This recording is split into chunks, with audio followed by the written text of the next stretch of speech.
ప్రతి ఒక్కరికి శుభాలు తెలియజేసుకుంటాను. చిన్న ప్రార్థన చేసుకుని మొదలు. మహాపరిశుద్ధులైన ప్రేమలో తండ్రి, నాయన మేము సంఘంగా కూడినైనా మీ వాక్యాన్ని ధ్యానించుకుంటుండగా మిమ్మల్ని ఆరాధించడానికి, స్తుతించి కనపరచడానికి మీరు చూపిన కృపను బట్టి మీకు స్తోత్రాలు చెల్లించుకుంటున్నాం తండ్రి. నాయన మీ వాక్యాన్ని ధ్యానించుకోవాలి ఉండగా ప్రభావ, నాయన నా రోజుకి మీరే తోడుగా నడిపించండి ప్రభావ. వాక్యానుసారంగా జీవించడం నేర్పించండి ప్రభావ.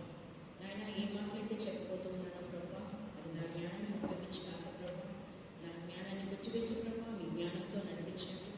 నాయన విన్న వాక్యంలోనైనా హృదయాల్లో బదిలిపరచుకోవడానికి, నాయన మీ వాక్యానుసారంగా జీవించడానికి సహాయం దయచేయండి. ఏ స్నేహం అడిగి ప్రార్థించి వేడుకొచ్చిన కర్మ తండ్రి.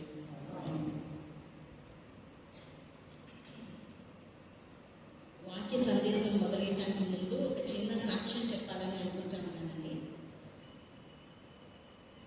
నాకు లాస్ట్ 1 year నుంచి కొంచెం హెల్త్ డిస్టర్బెన్సెస్ మొదలైంది. అది ఇది ప్రాబ్లం అని కరెక్ట్గా చెప్పలేము, కానీ మల్టిపుల్ థింగ్స్. అంటే ఒక ప్రాబ్లం వచ్చింది, దానికి మెడిసిన్ వాడతా ఉంటే ఇంకో ప్రాబ్లం వచ్చింది, దానికి మెడిసిన్ వాడితే ఇంకొకటి, ఇట్లాగా చాలా రకాలుగా నా హెల్త్ చాలా డిస్టర్బ్ అయింది. చాలా రెస్ట్లెస్గా ఫీల్ అవుతా ఉన్నాను. మేజర్ ప్రాబ్లం కాదు, అన్నీ చిన్నవే, కానీ ఆరోగ్యంగా లేవు. నా వర్క్ ప్లేస్లో కూడా చాలా డిస్టర్బ్గా అనిపిస్తూ ఉంది. మెంటల్ పీస్ లేదు. లాస్ట్ 1 month నుంచి అయితే చాలా ఇబ్బంది ఫేస్ చేశాను. అది మామూలుగా జలుబు దగ్గులాగానే స్టార్ట్ అయింది, కానీ సివియర్ అయ్యేటప్పటికి నాకు అసలు వాయిస్ కంప్లీట్గా రావటం మానేసింది. ఎన్ని రకాలుగా మెడిసిన్స్ వాడుతున్నా అది సబ్సైడ్ అవుతుంది, కానీ కంప్లీట్గా నన్ను విడిచిపోవట్లేదు. కొన్ని డేస్ అయ్యాక దేవుడితో పోరాడాను. ఏం చేసాయా, నేను సండే స్కూల్కి వెళ్ళలేకపోతున్నాను, చర్చ్కి వెళ్ళట్లేదు, అడ్వెంట్ స్టార్ట్ అయిపోయింది. నేను గమనించినట్లయితే అడ్వెంట్ స్టార్ట్ అయ్యాక నేను కొన్ని రోజులు రాలేకపోతున్నాను. నాకు వెళ్ళాలనుంది, సండే స్కూల్లో పాటలు పాడలేకపోతున్నాను, వాయిస్ రావట్లేదు. ఏంటి ప్రభా నాకు ఈ పరిస్థితి, ఎందుకు అనిపిస్తాను. అప్పుడు దేవుడు నాకు ఒక జ్ఞాపకం చేశాడు. నియర్లీ 12 years బ్యాక్ నాకు నా వోకల్ కార్డ్స్తో ప్రాబ్లం వచ్చింది. Almost 12 years back. అప్పుడు కూడా నాకు, నేను టీచర్ని కాబట్టి టీచ్ చేసేటప్పుడు లాంగ్ అవర్స్ టీచ్ చేస్తూ ఉంటాను. సౌండ్ కూడా ఎక్కువగా మాట్లాడతాను. మామూలు కంటే కొంచెం గట్టిగా మాట్లాడటం అలవాటు అయిపోతుంది క్లాసెస్. అయితే క్లాసెస్ 2-3 క్లాసెస్ టీచ్ చేశాక 4th period 5th period వచ్చేటప్పటికి నా వాయిస్ డ్రాప్ అయిపోయింది, సస్టైన్ అయ్యేది కాదు. ఏంటి అని డాక్టర్ దగ్గరికి వెళ్తే ఆ డాక్టర్ గారు అన్నారు, మీ వోకల్ కార్డ్స్ బాగా దెబ్బతినేసినాయి, మీరు చర్చెస్లో గట్టిగా పాటలు పాడతారా అని అడిగారు. పాడతానండి అమ్మ, ఎందుకంటే నాకు చాలా గట్టిగా పాడటం అలవాటు, చాలా ఇష్టం. సండే స్కూల్లో అండ్ చర్చ్ క్వైర్లో కూడా ఉన్నప్పుడు చాలా బాగా పాడుతూ ఉండేది. ఆయన అన్నారు, ఇమ్మీడియట్లీ మీరు జాబ్ రిజైన్ చేసేయండి, పాటలు కూడా పాడటం మానేసేయండి, నోరు ఎంత తక్కువగా ఉపయోగిస్తే అంత మంచిది, లేదంటే తొందరలో మీరు యూ విల్ టర్న్ డౌన్, మూగవాళ్ళు అయిపోతారు, మీకు వాయిస్ రాదు అని చెప్పారు. నేను చాలా డిస్టర్బ్ అయిపోయాను. ఎందుకంటే జాబ్ వదిలేసుకోవటం, అసలు మాట్లాడకుండా ఉండడం అనేది భయంకరమైన పరిస్థితి. బాగా ప్రేయర్ చేసుకున్నాం, దేవుడు స్వస్థత ఇచ్చాడు, కానీ నేను ఈ విషయం ఎప్పుడూ సాక్ష్యం చెప్పలేదు. నా వాయిస్ మామూలుగా అయిపోయింది. కంటిన్యూ చేస్తున్నాను. 12 సంవత్సరాలుగా కూడా ఎప్పుడు ఇబ్బంది కలగలేదు. ఇప్పుడు నా వాయిస్లో మళ్ళీ నాకు ఆ వోకల్ కార్డ్స్ రాయి. అప్పటి నుంచి నేను పాటలు కూడా తగ్గించేశాను. అందుకే ఇక్కడ ఆంటీలు కూడా ఇదివరకు పాడేదాన్ని, ఇప్పుడు పాడలేదు అంటే ఇబ్బందులు ఏంటంటే నేను పాడలేనని చెప్తున్నాను. ఈ లాస్ట్ 1 monthలో ఉన్న ఇబ్బందులు నాకు ఈ వోకల్ కార్డ్స్ మళ్ళీ బాగా డ్రై అయిపోతున్నట్టు, సౌండ్ రావటం లేదు, చాలా ఇబ్బంది పడ్డాను. అప్పుడు దేవుడు జ్ఞాపకం చేశాడు, నేను నీకు స్వస్థత ఇచ్చాను, నువ్వు నాకు సాక్ష్యం చెప్పలేదు. కాబట్టి మీ ముందు ఇలా నిలబడగలను అని కూడా అనుకోలేదండి. అంత ఇబ్బందికరమైన పరిస్థితిగా ఉంది నాకు హెల్త్ విషయంలో. కానీ దేవుడు మీ ముందు నిలబెట్టాడు, స్వరం ఇచ్చాడు. కాబట్టి దేవుని నామానికి మహిమ కలుగును గాక. ఇప్పుడు మన వాక్యానికి వెళ్దామండి. నాకు ఇచ్చిన ధ్యానాంశము దేవదూతల దివ్య సందేశం. ఆల్రెడీ వాక్యాన్ని వాళ్ళతో చదివేశారు.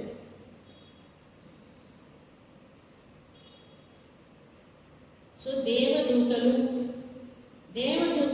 అంటే కంటే ముందు అసలు దూత అంటే ఎవరండి? దూత, మెసెంజర్, రాయబారి, వార్తని ఒక చోట నుంచి ఇంకొక చోటకి తీసుకెళ్లే వాళ్ళని దూతలు అంటారు. పూర్వకాలంలో రాజులు ఒక రాజ్యం నుంచి ఇంకో రాజ్యానికి, ఒక రాజు ఇంకొక రాజుకి ఏమన్నా మెసేజ్ పాస్ ఆన్ చేయాలి అంటే దూతల్ని వాడేవారు. వీళ్ళు దగ్గర డిస్టెన్స్ అయితే పరిగెత్తుకుంటా వెళ్ళి ఇన్ఫర్మేషన్ ఇచ్చేవాళ్ళు దూతలు. లాంగర్ డిస్టెన్స్ అయితే గుర్రాన్ని ఉపయోగించి వెళ్ళేవారు. ఒక్కొక్కసారి పావురాన్ని యూజ్ చేసేవాళ్ళంట మెసేజ్ పాస్ ఆన్ చేసుకోవడానికి. సో జనరల్లీ ఒక రాజుగారు ఇంకొక రాజుకి ఏమన్నా వార్త చెప్పాలి అంటే యూజ్ చేసేవాళ్ళు ఈ దూతల్ని యూజ్ చేసేవారు. అది దూత అంటే. One who sends the message, messenger, వీళ్ళని దూతలు అంటారు. ఎందుకు పంపించేవాళ్ళు దూతల్ని? ఒక రాజుగారు ఇంకో రాజుగారికి ఎందుకు పంపించాలి దూతల్ని? ఏం ఇన్ఫర్మేషన్ పాస్ ఆన్ చేయాలి? ఎయిదర్ సంధి చేసుకోవడానికి, లేదా వార్నింగ్ ఇవ్వడానికి. నేను నీ మీద యుద్ధంకి వస్తున్నాను, నాకు పన్ను కడితే నీ మీద యుద్ధం మానేస్తాను. లేదు, నీకు ఏదైనా ఉపద్రవం వస్తే నేను ఉన్నాను నీకు తోడుగా. Either a friendly message or a warning message. దీనికోసం దూతల్ని వాడేవాళ్ళు రాజు. అయితే దేవదూతలు అంటే దేవుని సన్నిధిలో ఉండే దూతలు. దేవుడు కూడా దూతల్ని వాడాడు మెసేజ్ పాస్ ఆన్ చేయడానికి. వీళ్ళు హెవెన్లీ మెసెంజర్స్ అన్నారు. దేవుడు ఎప్పుడు ఆజ్ఞ ఇస్తే ఆజ్ఞానుసారంగా ఆయన మెసేజ్ని ఆయన లోకం నుండి ఈ లోకంలోనికి తీసుకురావడానికి వాడబడే వాళ్ళే ఈ దూతలు. వీళ్ళు స్పిరిచువల్ బీయింగ్స్, అంటే వాళ్ళకి ఫిజికల్ ఎగ్జిస్టెన్స్ అనేది ఉండదు, ఆత్మరూపంలో ఉంటారు. వీళ్ళనే దేవదూతలు అని మనం పరిగణిస్తాం. దేవుడు he is the ruler of heaven. పరలోక రాజ్యానికి ఆయన ruler, he is the king of heaven. దీనికి మనకి చాలా రిఫరెన్సెస్ ఉన్నాయి. ఒకటి చెప్తానండి. యెషయా గ్రంథం 6వ అధ్యాయం 1వ వచనం.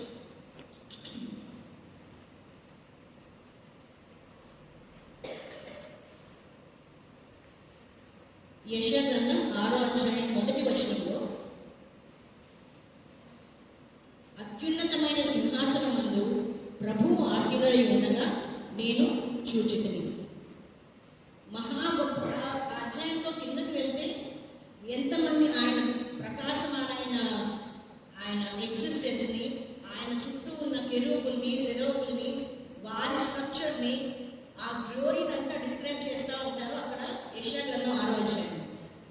తర్వాత మనం ప్రకటన గ్రంథంకి వెళ్తే 4వ అధ్యాయం 2వ వచనంలో కూడా ఇక్కడ సింహాసనాసీనుడైన ఉన్న దేవుడిని మనం చూస్తాం. ప్రకటన గ్రంథం 4వ అధ్యాయం 2వ వచనంలో, పరలోకమందు ఒక సింహాసనము వేయబడి ఉండెను, సింహాసనమునందు ఒకడు ఆసీనుడై ఉండెను, ఆయన దృష్టి సూర్యకాంత పద్మరాగమును పోలినవాడు. ఇంకా అగైన్ డిస్క్రిప్షన్ ఆఫ్ గాడ్.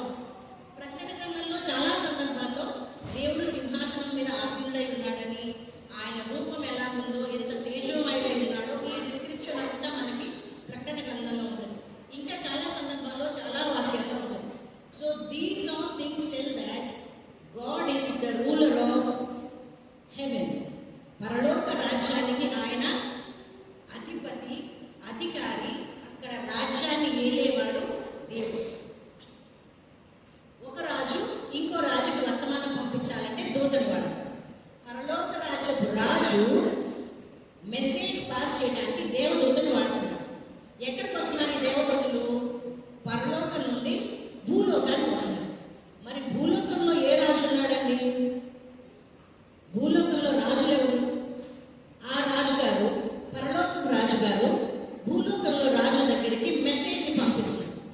ఎవరు భూలోకంలో ఉన్న రాజు? చెప్తారా?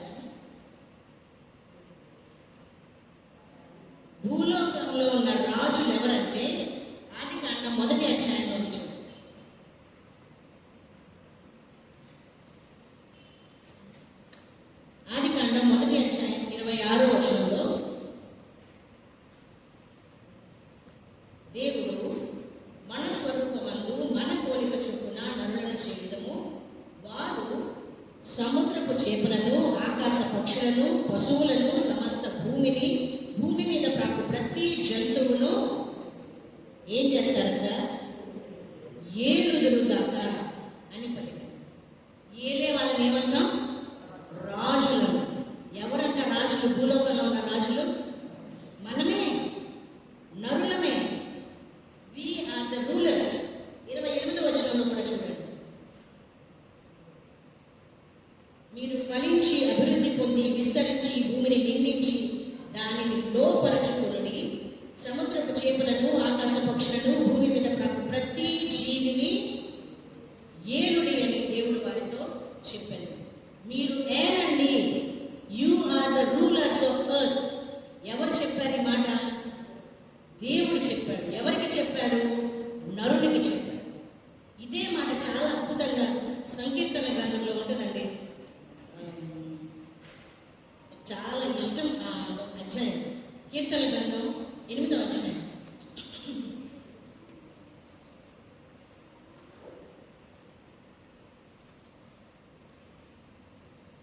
ఎనిమిదవ అధ్యాయంలో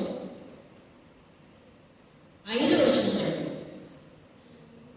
5వ వచనంలో, దేవుని కంటే వారిని కొంచెము తక్కువ వానిగా చేసి ఉన్నావు, మహిమా ప్రభావములతో వారికి కిరీటము ధరింపచేసి ఉన్నావు, నీ చేతి పనుల మీద వానికి అధికారం ఇచ్చి ఉన్నావు. గొర్రెలన్నింటినీ, ఎడ్లనన్నింటినీ, అడవి మృగములను, ఆకాశ పక్షులను, సముద్ర మత్స్యములను, సముద్ర మార్గములను సంచరించు వాటన్నిటినీ వాని పాదముల క్రింద నీవు ఉంచి ఉన్నావు. ఎంత గొప్ప ఆధిక్యత ఇచ్చాడండి మనిషికి. దేవుని కంటే కొంచెమే తక్కువ వానిగా చేశాడు. ఈ దేవదూతలు దేవుని సమక్షంలో ఏం చేస్తూ ఉంటారండి? వాళ్ళ పని ఎక్కడ? స్తుతిస్తూ ఉంటారు, దేవుడిని ఆరాధిస్తూ ఉంటారు. Only singing and praising and worshipping God. ఇదే వాళ్ళ పని. లేదా దేవుడు ఎప్పుడైనా పని చెప్తే భూలోకంకి వెళ్ళి చేయమని ఆ పని చేస్తూ ఉంటారు. మెసేజ్ అందించడం కూడా ఒక పని, సందేశం అందించడం ఒక పని. లేదా మన పక్షంగా యుద్ధం చేయడానికి దూతల్ని పంపిస్తాడా?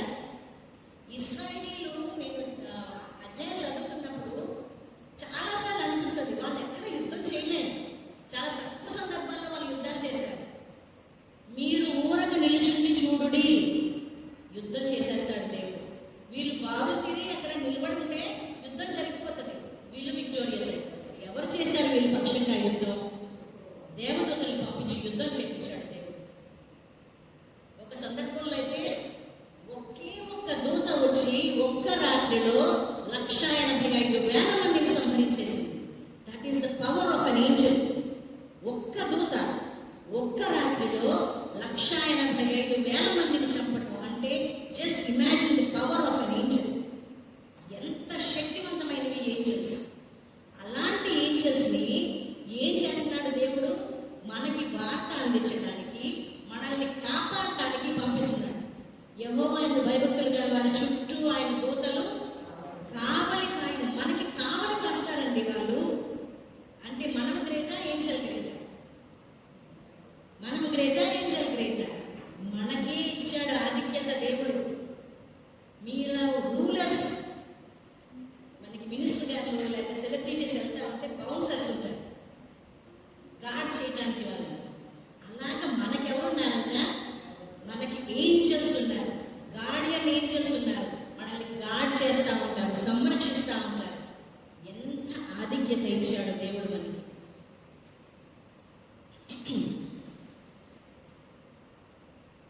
ఈ దేవదూతల్ని దేవుడు మన కోసం వార్త అందించడం కోసము, మన పక్షంగా పోరాటం కోసము, మనకి కావలిగా ఉండటం కోసము పంపిస్తూ ఉన్నాడు. అయితే కొన్ని సందర్భాల్లో మనకి నేను ఎక్కువ రిఫరెన్సెస్ చెప్పనండి, టైం సఫిషియంట్ ఉండదేమో.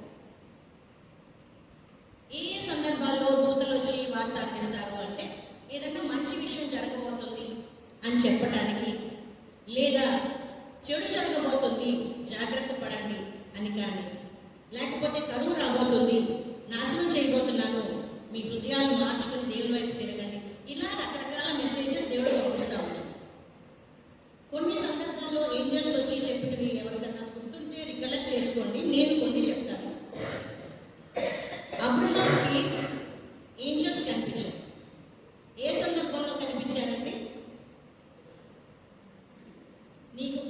జన్మించబోతున్నాడు, ఇస్సాకు పుట్టబోతున్నాడు అని చెప్పడానికి ఒక మంచి వార్తని అబ్రహాంకి చేరవేయడానికి వచ్చారు. ఎంతమంది ఏంజల్స్ వచ్చారు అప్పుడు? 3 ఏంజల్స్ వచ్చారు. 3 ఏంజల్స్ వచ్చారు, లేదా మా ముగ్గురులో ఒకరు దేవుడు కాబట్టి ఇంకో ఇద్దరు, నేను ఆర్గ్యుమెంట్కి వెళ్ళట్లేదండి. 3 వచ్చారు అబ్రహాం దగ్గరికి, మంచి వార్తని అందించారు. లోతు దగ్గరికి వెళ్ళారు ఏంజల్స్. ఎంతమంది వెళ్ళారు లోతు దగ్గరికి? 2 వెళ్ళారు ఏంజల్స్. ఏం చేయడానికి? నశించబోతున్నారు, సొదొమ గొమొర్రా పట్టణాన్ని నాశనం చేయబోతున్నాడు దేవుడు, మీరు అక్కడి నుంచి వెళ్ళిపోండి అని చెప్పడానికి వెళ్ళారు ఏంజల్స్. 2 ఏంజల్స్ వెళ్ళారు. మోషే అరణ్యంలో నడిపించినంత కాలం పగలు మేఘస్తంభంలో, రాత్రి అగ్నిస్తంభంలో ఉన్నది కూడా ఏంజల్సే వాళ్ళలాగా కాపాడి తీసుకుని వెళ్ళారు. గిద్యోను పిరికితనంతో ఆ చెట్టు వెనకాల దాక్కొని ఉన్నాడు. ఎంతమంది ఏంజల్స్ వచ్చారు అప్పుడు? ఒక ఏంజల్, ఒక దేవదూత వచ్చి ఏం చెప్పింది? పరాక్రమం గల బలాఢ్యుడా, నీకు విక్టరీ ఇస్తాను, నీకు విజయం ఇస్తాను, రా అని చెప్పి తీసుకెళ్ళింది. ఇలాగ రకరకాల సందర్భాల్లో నంబర్ ఆఫ్ ఏంజల్స్ మారుతా ఉన్నారు. ఒకసారి ఒకళ్ళు, ఒకసారి 2, ఒకసారి 3 ఇట్లా వచ్చి వార్త అందిస్తూ ఉన్నారు. మంచి వార్త కావచ్చు, చెడ్డ వార్త కావచ్చు, ఇలా అందిస్తూ ఉన్నారు. మనకి ఇదంతా ఓల్డ్ టెస్టిమెంట్లో. న్యూ టెస్టిమెంట్లో కూడా, కొత్త నిబంధన గ్రంథంలో కూడా కొంతమంది ఏంజల్స్ వచ్చారు. మనకి స్టార్టింగ్లోనే ఉంటుంది. మొదటిగా జకర్యా గారికి కనిపించారు. కనిపించి మంచి వార్త, చెడు వార్త. మంచి వార్త చెప్పాడు. ఏమని? మార్గాన్ని సిద్ధపరిచే యోహాను పుట్టబోతున్నాడని చెప్పాడు. తర్వాత మరియమ్మ గారికి కనిపించాడు ఏంజల్. తర్వాత యోసేఫ్ గారికి, తర్వాత గొర్రెల కాపరి, తర్వాత జ్ఞానులు. ఒక్కొక్కరికి డైరెక్ట్గా కనిపించారు, కొంతమందికి కళ్ళలో కనిపించారు, కొంతమందికి దర్శనాల్లో కనిపించారు. వార్త అందించి వెళ్తా ఉన్నారు. ఈవెన్ యేసుప్రభు చనిపోయిన తర్వాత కూడా దూతలు కనిపించిన సందర్భాలు ఉన్నాయి. దేవదూతలు యేసుప్రభు చనిపోయి తిరిగి లేచాక మగ్దలేనే మరియకు కనిపించారు 2 దూతలు. ఆ ఎంటీ టూంలో, ఖాళీ సమాధిలో కనిపించారు. పేతురు గారు జైల్లో ఉండి అప్పుడు ఒక దూత వచ్చి ఆయన విడుదల చేసింది. ఇలా చాలా సందర్భాల్లో దేవదూతలు ఉన్నారు. చాలా సందర్భాల్లో చాలా రకాలుగా చాలా విషయాలు చెప్పడానికి దూతలు ఉన్నప్పుడు ఈ పర్టికులర్ పోర్షన్లో నాకు ఇవాళ ఇవ్వబడిన అంశంలో ఉన్న స్పెషాలిటీ ఏంటి? I found something very special. ఈ మెసేజ్కి ఉన్న స్పెషాలిటీ ఏంటి? ఒక్కసారి చూడండి, లూకా సువార్త 2వ అధ్యాయం.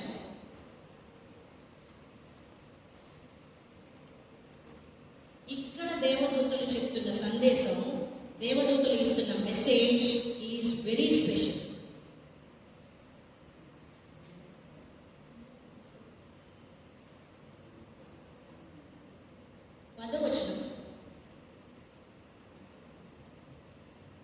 పదవచనంలో నేను 2వ లైన్ నుంచి చదువుతున్నానండి.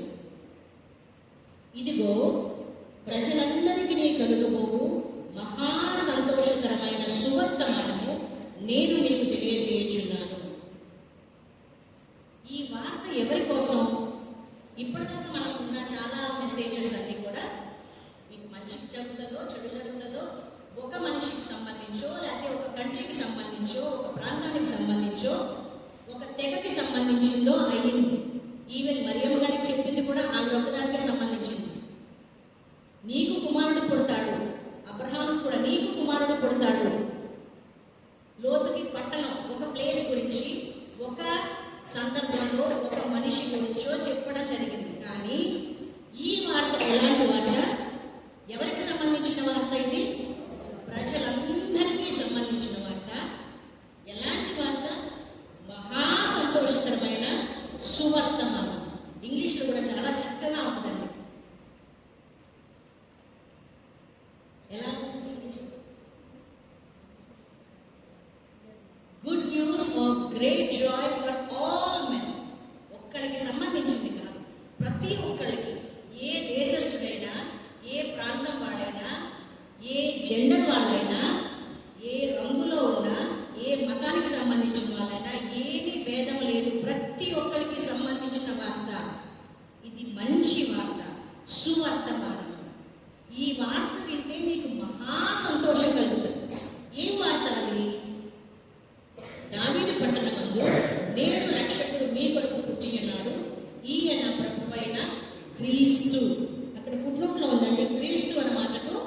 అభిషక్తుడు అని అర్థం. అభిషక్తుడు అంటే అభిషేకం చేస్తారు. ఎవరికి అభిషేకం చేస్తారు? జనరల్లీ రాజులకి అభిషేకం చేస్తారు. ఈ అభిషిక్తుడు అయిన క్రీస్తు పుట్టాడు. ఈయన రక్షకుడు. ఇప్పటిదాకా మీరు చాలా సఫర్ అయ్యారు బికాస్ ఆఫ్ యువర్ సిన్.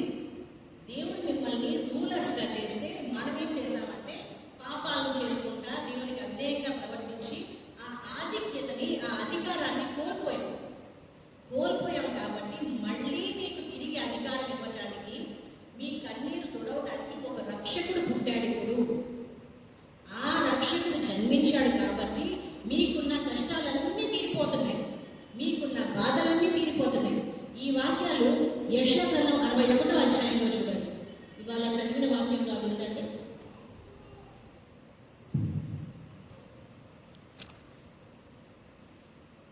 యెషయా గ్రంథము 61వ అధ్యాయము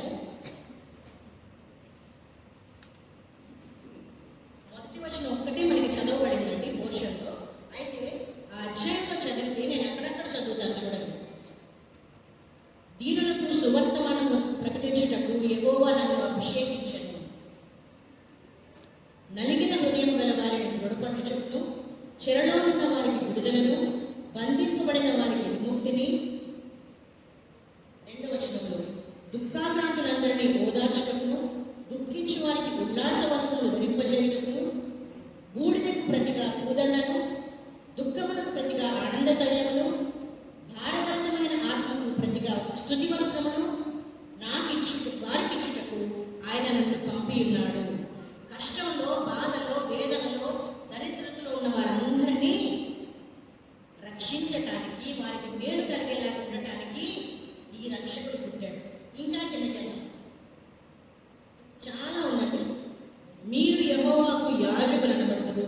7వ వచనంలో మీ అవమానములకు ప్రతిగా రెట్టింపు ఘనతనందుదురు, నిందకు ప్రతిగా తాము పొందిన భాగము అనుభవించి వారు సంతోషితులు, నిత్యానందము వారికి కలుగును. ఇంత సంతోషకరమైన వార్తని తీసుకొని వచ్చారు ఈ దేవుడు. అందుకే అది ప్రజలందరికీ కలుగబోవు మహా సంతోషకరమైన వార్త. ఎందుకు ఏంటంటే ఇన్ని ప్రివిలేజెస్ని మళ్ళీ యేసు ప్రభు వారు తీసుకొని వచ్చారు తన జననం ద్వారా. ఇంకా కిందకి వెళ్తే ఉంటుంది, శృంగారమైన పాగా ధరించుకున్న పెండ్లు కుమార్తె రీతిగాను, ఆభరణలతో అలంకరించుకున్న పెండ్లు కుమార్తె రీతిగాను రక్షణ వస్త్రములను నాకు ధరింపజేసి ఉన్నాడు. సమస్త జనుల ఎదుట ప్రభువు యెహోవా నీతిని స్తోత్రమును ఉజ్జీవింపచేయు. అధ్యాయం తర్వాత ఇంటికి వెళ్ళాక ఎప్పుడైనా చదువుకోండి. Wonderful chapter. మనకి ప్రస్తుతం ఏ స్థితిలో ఉన్నామో దేవుడు ఎలాంటి స్థితిని మనకి ప్రామిస్ చేస్తున్నాడు. ఈ ప్రామిస్ ఎప్పుడు నెరవేరుతుంది? యేసు ప్రభు వారి పుట్టుకలో నెరవేరుతుంది. రక్షకుడు అంటే ఇన్ని ప్రివిలేజెస్ని మళ్ళీ మనకి తిరిగి ఇస్తున్నాడు కాబట్టి, మళ్ళీ మనల్ని రూలర్గా చేయడం ఇష్టపడుతున్నాడు కాబట్టి, ఆయన తన కింగ్డమ్ని, ఆయన తన రాజ్యాన్ని విడిచి రావడానికి ఇష్టపడ్డప్పుడు ఆ దేవదూత తీసుకొచ్చి సందేశం చెప్పింది. గొల్లలకి దేవదూత ఈ సందేశం చెప్పకపోతే అసలు ప్రపంచంలో గాస్పెల్ లేదు. ఎందుకంటే మరియమ్మ గారికి వార్త తెలిసింది, ఆమె యాక్సెప్ట్ చేసింది. యేసు ప్రభు వారిని పరిశుద్ధాత్మ ద్వారా జన్మింపజేయటానికి యోసేపు గారు తెలుసుకున్నారు. వీళ్ళిద్దరు ఎక్కడికి వెళ్ళిపోయారు? ఇంకో ప్లేస్కి వెళ్ళిపోయారు. వాళ్ళు ఉన్న ఊరు విడిచిపెట్టి అక్కడికి వెళ్ళిపోయారు. అక్కడ యేసు ప్రభు వారు పుట్టేవారు, అంతే ఉండిపోయారు. గొల్లలకి ఈ సువార్తమానము దేవదూతల ద్వారా చెప్పబడకపోతే సువార్త పరిచర్య జరిగేదే కాదు. యేసు ప్రభు వారు ఎక్కడో పెరిగేవాళ్ళు, ఎవరికి తెలిసేదే కాదు. ఇంత గ్లోరీ రావడానికి కారణం ఈ సువార్త, దేవదూతలు ఇచ్చిన సువార్త. ఎంతమంది దేవదూతలు ఇక్కడ కనిపించారు? ఇప్పటిదాకా మనం చెప్పుకుంది ఒక దేవదూత, ఇద్దరు దేవదూతలు, ముగ్గురు దేవదూతలు. బట్ హియర్ ఎంతమంది దేవదూతలు ఇచ్చారండి? లూకా సువార్త 2వ అధ్యాయం. సువార్త ఈ దివ్య సందేశాన్ని ఇచ్చిందైతే ఒకే దూత, కానీ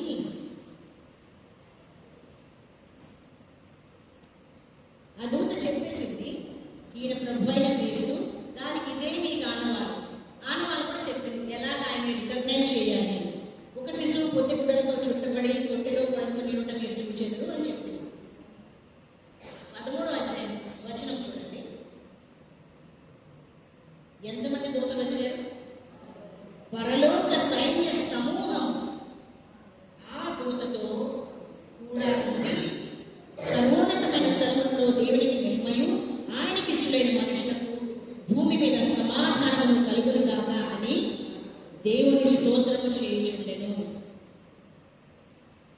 ఒక్క దూత, ఇద్దరు దూతలు, ముగ్గురు దూతలు కాదు, పరలోక సైన్య సమూహం వచ్చేసింది.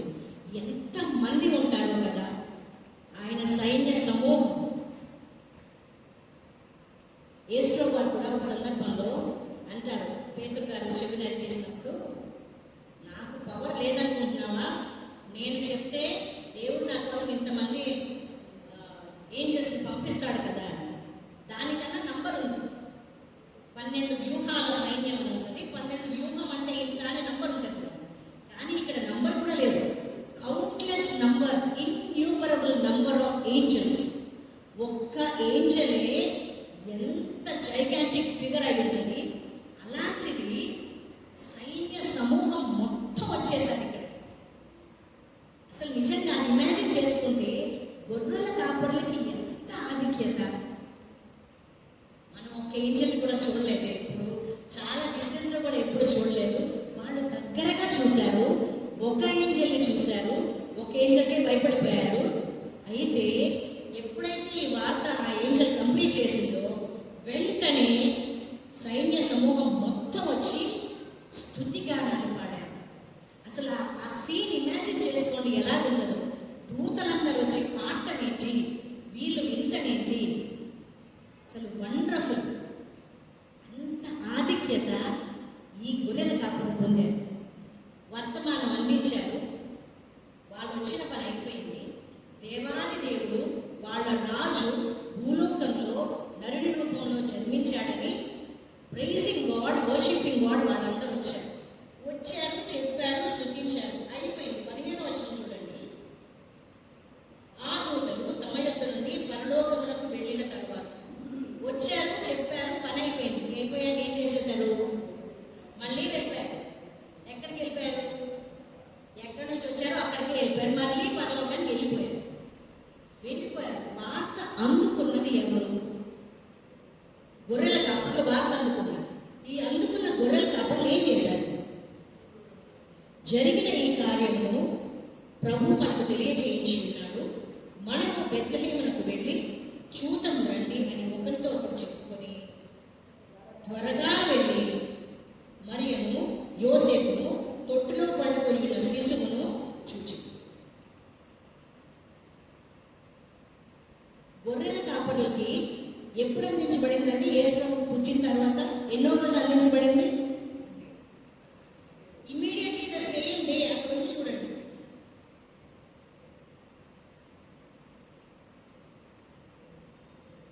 పదకొండవ వచనంలో దావీదు పట్టణముకు నేడు రక్షకుడు మీ కొరకు పుట్టినాడు. The same day. గొర్రెల కాపర్లకి మెసేజ్ వెళ్ళిపోయింది.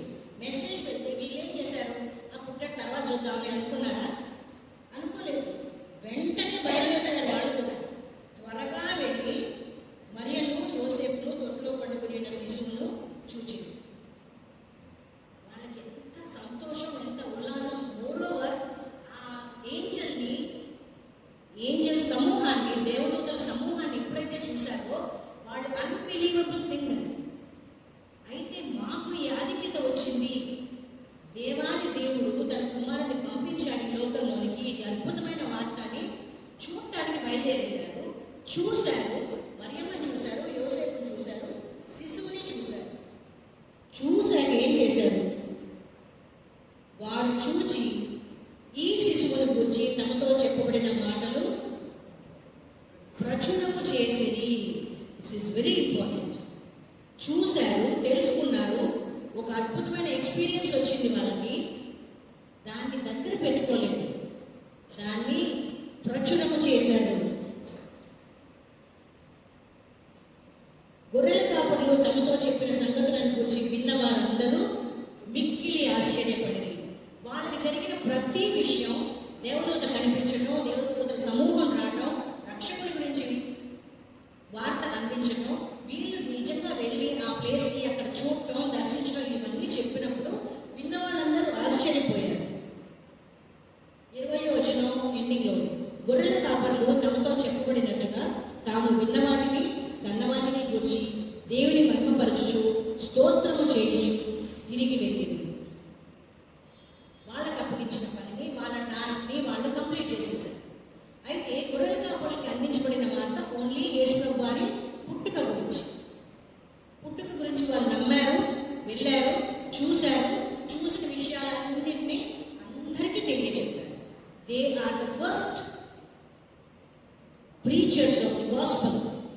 సువార్తని ప్రకటించిన మొట్టమొదటి వ్యక్తులు ఈ గొర్రెల కాపరి. సరే,